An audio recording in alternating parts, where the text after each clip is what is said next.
Okay, so we're now at part 2 on our forces videos, and I am not using my picture on this one because I want to have more space to write, but we're going to kind of do a little bit of a talk where part of this is going to look at problems and part of this is going to be content driven. So this will be kind of a video that you may want to watch a couple of times just because it takes a lot to think about this in terms of what's going on and these free body diagrams, how to draw them and all that kind of stuff. So our first example is looking at forces in equilibrium, okay? And so what this really says is that we have no acceleration, or there's no net force, okay?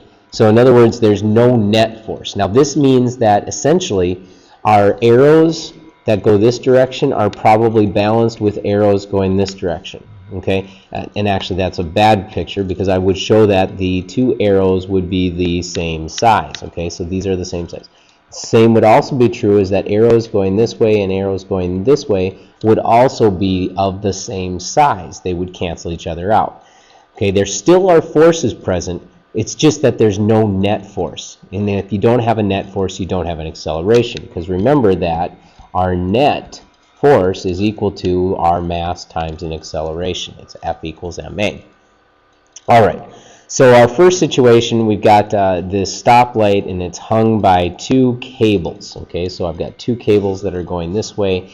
There's angles associated with those cables, and we have no motion present. So in other words, it's not like it's swinging back and forth. It's just staying right there. It's a static environment. Okay, static and equilibrium are two words that we like to use with each other. So if it's at equilibrium, we say it's static. Okay, and our key thing here is we're thinking no velocity, no velocity. All right, so now here's our free body diagram. So you can see that I've got my stoplight, and I'm going to use a point to represent my stoplight, and then I think all of the different forces that are attached to that. Now I'm going to have my easy force to put in here, and that's the force due to gravity. So I have an F of G that goes down. Then I have this force right here and this force right here, and those two forces we call our tension forces. Okay, they're tension forces because there's rope and there's a force being pulled through the rope. Now this one here, okay, comes out this direction, and this one here comes out a different direction. And then we look at them in terms of their angles. Now generally I like to write those angles relative to some kind of coordinate system. Okay, so I like to try to put out a little coordinate system here, and I'd say that this angle here, okay, is the same as this angle here, okay, and this angle here is the same as this angle here. So in other words, this is my 35 degrees, and this is my 43 degrees, okay.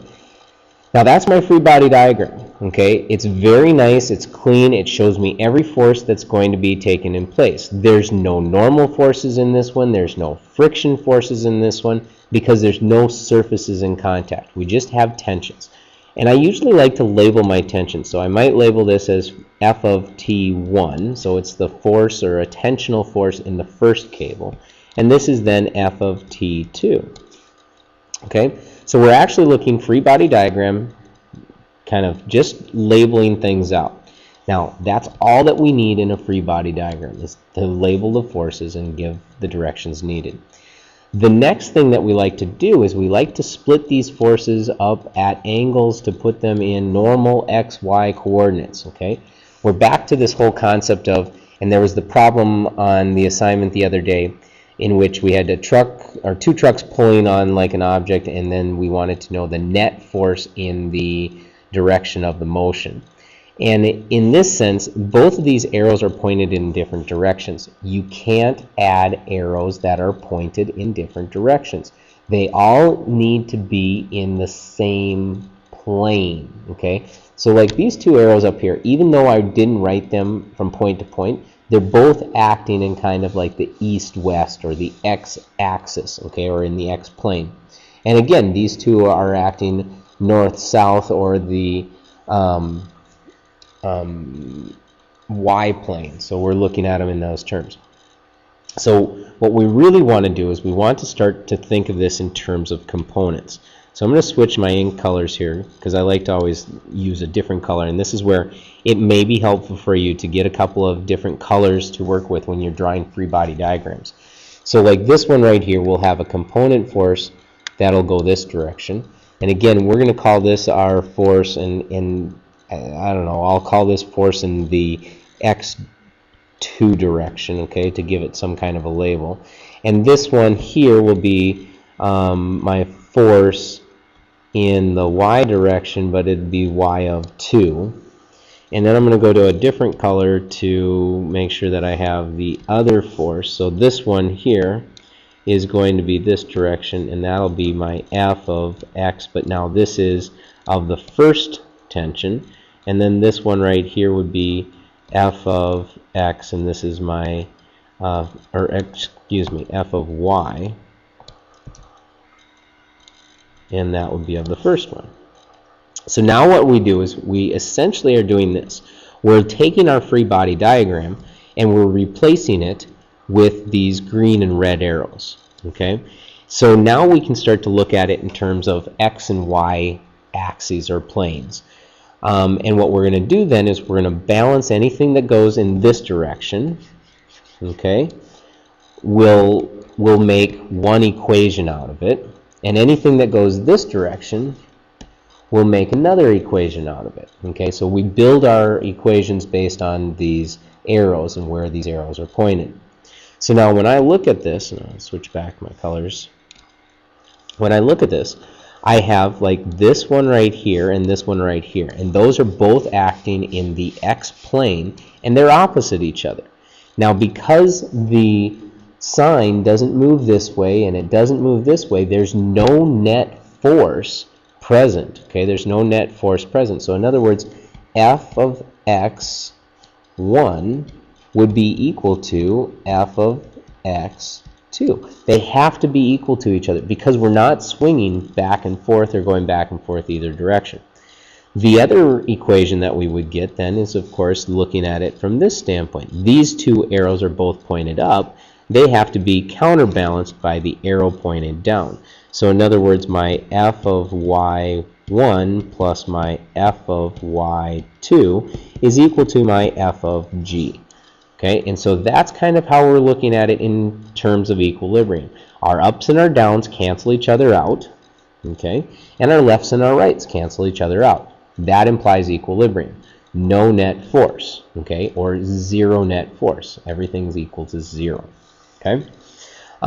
That's how we're going to kind of solve these things when we set these equations up, giving us the relationships that we need. Now typically in a problem setting, we probably maybe know the mass of this.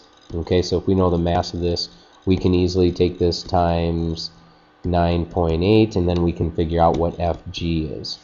And then there's some relationships that we can build because again, this could be like a tension force, okay, 1, and this is a tension force 2, and we can write these four forces all in terms of the tensions and the angles. So in other words, like this one here, okay, is this arrow here. This would be my F of T1 sine of 35. Okay, that's a way to express F of Y1 in terms of that tension force that we may be looking for. And this one could be then F of T1 cosine of 35, because again, that's the side that's adjacent to my angle, given that. We can do the same thing then up here. This could be F of T2 in terms of our sine of 43, and this one would be F of T2 cosine 43. Okay, so that's kind of how we can really look at these problems and try to pick out how we get various things. Okay, and again, it's about seeing the triangles. You're going to have to get good at seeing triangles when we start looking at these forces that are kind of off kilter. They're not necessarily on a good coordinate system. Okay, so that's at equilibrium. That's a static problem. If we go on to another type of a problem, we're going to look at forces in equilibrium with no acceleration, but this is called a dynamics problem because this one has constant velocity. So in other words, this is the at motion, we stay in motion situation. Okay, so there's no net force again. Okay, no net force, which means there's no acceleration, but we actually have motion. So there's actual motion that's taking on here. Again, I'm going to draw a free body diagram, and I'm going to think in terms of my free body diagram. And I look at this, and I can see that I have FG acting down, okay, because this is my crate. And my crate then has a force normal, okay, and that force normal comes out perpendicular to my surface. And then I may have a force of friction. And then I look at this and I say, there's my three forces. So it's the only forces that are taking place on there. I have a force due to gravity, I have a force due to the contact of the surface, and I have a force due to the motion between the contacts of the surfaces. Now, again, when we start to look at this, we're looking for a split to make everything in kind of an XY coordinate system. It's one of these things where I have this force, and there's kind of already a 90 degrees between them. So what I tend to do is I tend to look at it in making my coordinate system this way and this way. Now to do that, I then go ahead and, again, split things into components. So in other words, my weight could be split up into this component going this direction and this component going this direction. And I like to call this one my force perpendicular, and this one is my force parallel. And I look at that because this is parallel to my surface and this is perpendicular to my surface. Alright, so now how do those relate? If we start to look at them in terms of a relationship, the force parallel, okay, would be relative to this angle, and so that angle would be the side opposite, so that would be my f of g sine whatever the angle is, and this one would then be fg cosine whatever that angle is. And again, I'm building these things in terms of equations, and remember that arrows that go opposite each other are going to subtract, arrows that go opposite each other are going to attract, and we'll treat them in terms of x's and y's. So this force parallel and this force perpendicular essentially are saying we're no longer looking at that one. We only now have 1, 2, 3, 4 arrows to deal with. So in this case, my force normal has to be equal to my component force of my weight, or Fg cosine theta. Okay, that's that force perpendicular. And my force parallel is going to be acting opposite my friction force. So my friction force is equal to my weight at that particular angle. Okay, and that's kind of how we look at this, and I think I'm kind of running short here to talk about our non-equilibrium situations. But again, it's about looking at the free body diagram, okay, listing the forces that are acting on my object. Once I have a good free body diagram, I then move on to splitting any forces that are off on angles into the various components, so like force parallels and force perpendiculars. And then I can set up equations. And remember, my equations are going to be equal to 0, or the net force is going to be equal to 0. So I set those arrows opposite each other. And again, the arrows themselves should be about the same sizes when I'm drawing my picture, because that's really what's happening. All right.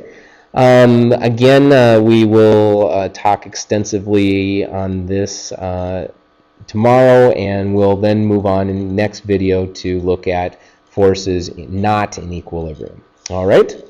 Good night and happy physics.